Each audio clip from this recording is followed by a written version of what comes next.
वायु प्रदूषण हानिकारक है ऐसा हम नहीं पूरी दुनिया कहती है। लेकिन किस प्रकार वायु प्रदूषण हानिकारक है, कभी जानने की कोशिश की?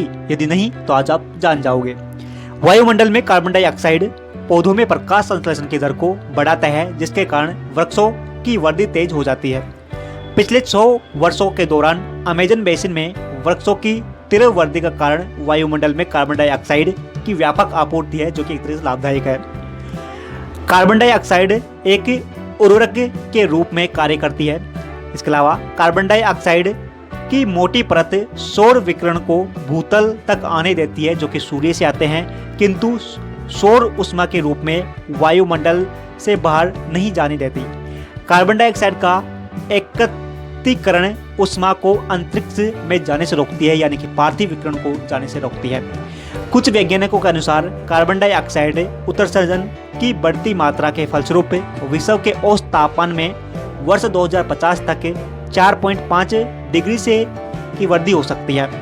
यह ध्रुव की हिम चादर को पिघलाने तथा समुद्र जल स्तर में वृद्धि करने का कारण हो सकता है। इसलिए तटवर्ती क्षेत्रों और द्वीपों का अधिकतर हिस्सा जलमग्न हो सकता है, जिसके कारण लोग विस्थापित हो सकते हैं तथा संपदा को भारी नुकसान होगा। बढ़ती वैश्विक तापमान पृथ्वी की भू पट्टी पर वाष्पीकरण की मात्रा में वृद्धि कर देगा और यह प्रतिकूल रूप से फसल चक्र को प्रभावित करेगा। कार्बन मोनोऑक्साइड एक स्तर से ऊंचा पहुंचकर श्वसन समस्याओं, सिर दर्द, तनाव इत्यादि को जन्म देता है। 1000 पार्ट प्रति मिलियन के स्तर पर पहुंचकर कार्बन डाई मोनोऑक्साइड किसी भी व्यक्ति को 1 घंटे के भीतर मूर्छित एवं 4 घंटे के भीतर प्राणहीन बना देगा। यह यानी कि कार्बन मोनोऑक्साइड हाइपोजिया नामक बीमारी को भी जन्म देता है, जिससे पीड़ित व्यक्ति के रक्त में ऑक्सीजन ग्रहण क्षमता कम हो जाती है। यह पौधों पर बड़ी हानिकारक प्रभाव पड़ता है। सल्फर डाइऑक्साइड और हाइड्रोजन सल्फर यौगिक में सर्वाधिक मुख्य प्रदूषक है। सल्फर डाइऑक्साइड उद्योगों और थर्मल पावर संयंत्रों में कोयले के दहन से विमुक्त होता है। सल्फर डाइऑक्साइड आंखों के तनाव एवं श्वसन नली में सूजन को जन्म देता है। यह गैस पौधों की पत्तियों का रंग उड़ा देती है। हाइड्रोजन सल्फर डाई की अधिक मात्रा से सिर दर्द, मूर्छा, तनाव, कालिक, डायरिया, बैक्टीरियल निमोनिया जैसी छोटी बड़ी बीमारी पैदा हो सकती है।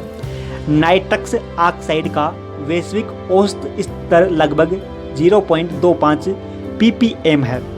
नाइट्रोजन डाइऑक्साइड शहरी क्षेत्रों में फोटोकेमिकल धुएं का मुख्य संगठन होता है। इससे फेफड़ों में संक्रमण जैसी बीमारी होती है। इसके अलावा इससे मौत भी हो सकती है। इससे पौधों की वृद्धि रुक जाती है। ओजोन 2 कारणों के कारण लाभदायक होती है। पहला यह है कि पराबैंगनी किरणें का अवशोषण करती है और इस प्रकार इन्हें पृथ्वी की सतह से पहुंचने से रोकती है, और जो कि हमारी सुरक्षा करती है। दूसरा, पराबैंगनी किरणों के अवशोषण से सप्ताहमंडल में ऊष्मा बढ़ती है, जिसके कारण तापमान का उत्क्रमण होता है। पृथ्वी की सतह के नजदीक ओजोन का एकत्रीकरण पशुओं या मवेशियों के स्वास्थ्य पर गहरा प्रभाव डालता है। पादपों के मामले में पत्तियां नष्ट हो जाती है, और जैसे कि ओजोन तंबाकू, टमाटर, फलियों और अंगूर के पौधे को क्षतिग्रस्त कर देते हैं।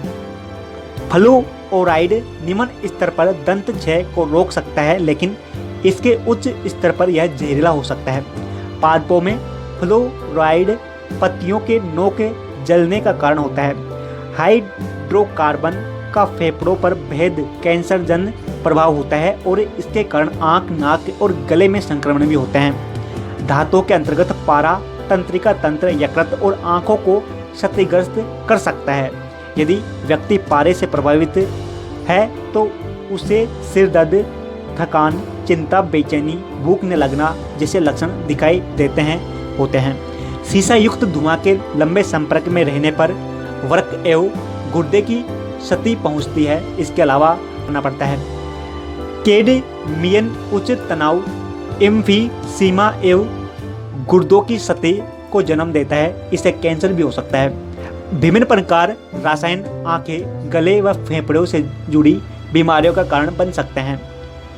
पेट्रो रासायन धुएं में इन्फेसेमा होता है, जिससे फेफड़ों में छिद्र हो जाते हैं। दूषित धूल कणों के कैंसर एवं क्षय रोग जैसी बीमारियां उत्पन्न होना सामान्य बात है।